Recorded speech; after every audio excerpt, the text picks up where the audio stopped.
Nung bata pa ako, gustong-gusto ko nang tumanda. Para bang kapag malaki ka na, nagagawa mo na ang lahat.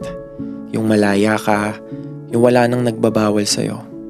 Dati, ayoko natutulog sa hapon. Ayoko inuutusan ako.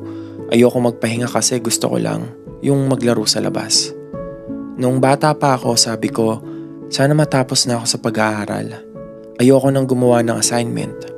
Ayoko nang mag-review kapag may exam.